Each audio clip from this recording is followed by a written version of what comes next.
Assalamualaikum sahabat.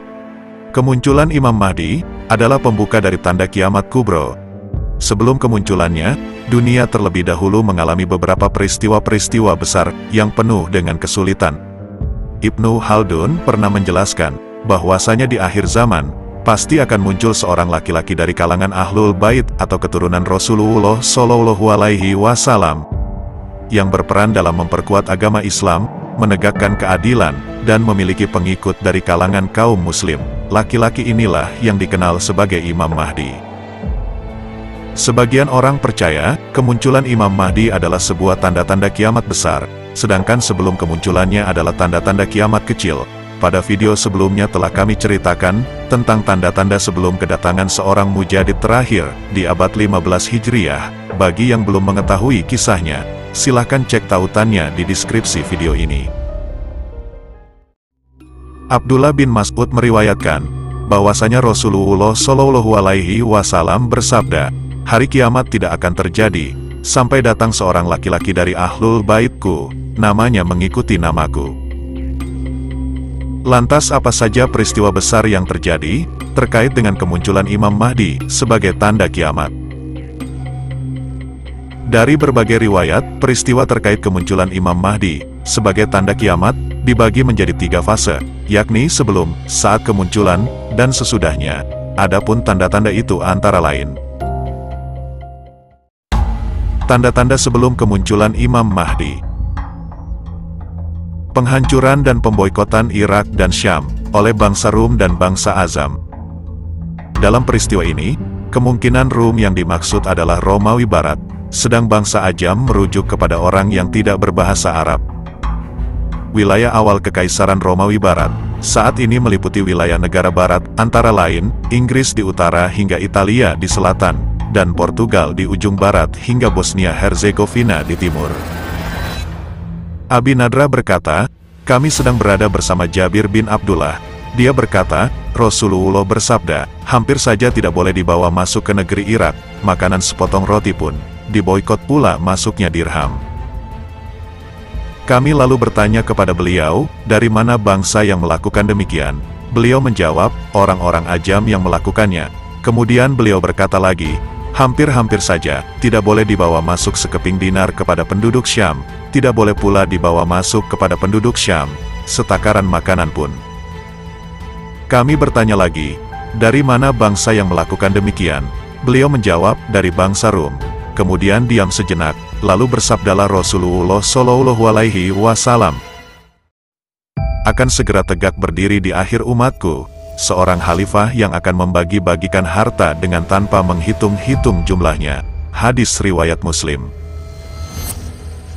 Sejarah sudah membuktikan, pada tahun 2003 terjadi invasi ke Irak, di mana bangsa Ajam yaitu Amerika, dan Rum yaitu sekutu baratnya, pernah memboikot negeri Irak, sampai tidak ada bahan makanan atau obat-obatan yang bisa masuk ke sana, sehingga mengakibatkan banyak kehancuran di negeri Irak.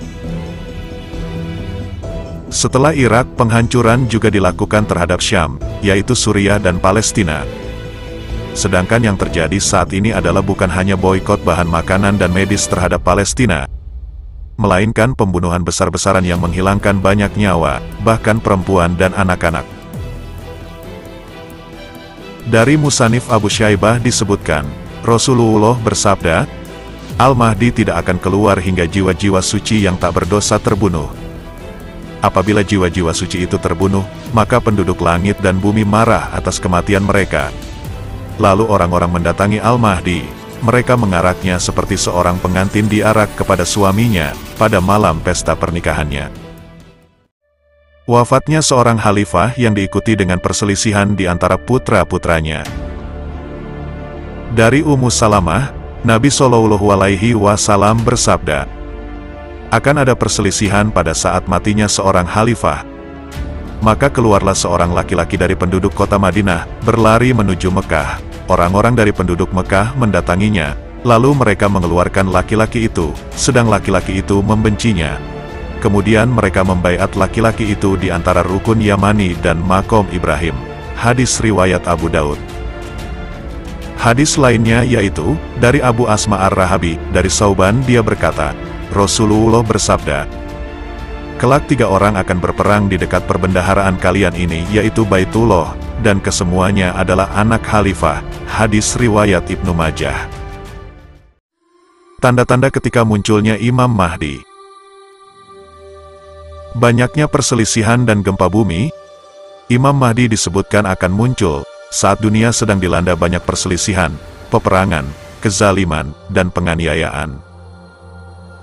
Rasulullah bersabda, "Aku sampaikan kabar gembira kepada kalian dengan datangnya Al-Mahdi, yang akan diutus ke tengah-tengah manusia, ketika manusia sedang dilanda perselisihan dan kegoncangan-kegoncangan. Dia akan memenuhi bumi dengan kejujuran dan keadilan, sebagaimana sebelumnya, bumi dipenuhi dengan penganiayaan dan kezaliman. Seluruh penduduk langit dan bumi menyukainya, dan dia akan membagi-bagikan kekayaan secara merata." Hadis riwayat Ahmad dan Tirmidzi. Bukankah keadaan saat ini dipenuhi kekejaman, ketidakadilan, dan kezaliman, serta banyaknya gempa bumi? Tanda-tanda setelah munculnya Imam Mahdi. Penenggelaman pasukan di Al-Baidah. Setelah Imam Mahdi dibaiat, orang-orang terbagi menjadi 2 kubu, yakni yang mendukungnya dan yang menentangnya. Golongan yang menolak Imam Mahdi, termasuk pasukan dari Syam, akan berkumpul dan berusaha menyerang dirinya. Namun mereka akan binasa, karena ditenggelamkan di Al-Baidah, yaitu gurun pasir antara Makkah dan Madinah. Kemudian, orang-orang yang berakal akan mulai percaya, dan akhirnya mengikuti Imam Mahdi. Rasulullah bersabda, "Seorang laki-laki akan datang ke Baitullah Ka'bah, maka diutuslah suatu utusan untuk mengejarnya, dan ketika mereka telah sampai di suatu padang pasir, maka mereka terbenam di telan bumi." Hadis riwayat Muslim. Hal ini juga disampaikan dalam Sunan Abu Dawud, hadis nomor 3737. Identitas Al-Mahdi sebenarnya sudah diketahui ketika berada di Madinah. Beberapa orang soleh dan wali Allah telah mengetahui, dan tengah menanti seorang pemuda keturunan Rasulullah Shallallahu Alaihi Wasallam, yang mempunyai ciri-ciri seperti Al-Mahdi. Ustadz Ihsan Tanjung menerangkan, pembayatan Imam Mahdi akan dilakukan oleh 313 orang soleh, Asy-Syaib dari Irak, dan Wali Abdal dari Syam, yang diantaranya tak ada satupun yang saling mengenal. Para Asy-Syaib, mereka ini adalah golongan dari timur yang berjumlah 16.000 orang. Mereka ini adalah golongan yang benar-benar meneladani para sahabat Rasulullah. Wali Abdal adalah sekelompok wali Allah. Keyakinan mereka ibarat keyakinan hati Nabi Ibrahim alaihi salam, dan jumlah mereka selalu terjaga, yaitu 40 orang. Ummu Salamah berkata, Rasulullah bersabda, "Seseorang akan dibaiat di antara Ar-Ruk dan Al-Makam oleh sejumlah orang seperti ahli Badar. Kemudian Asy-Syaib dari penduduk Irak dan Abdal dari penduduk Syam akan datang kepadanya."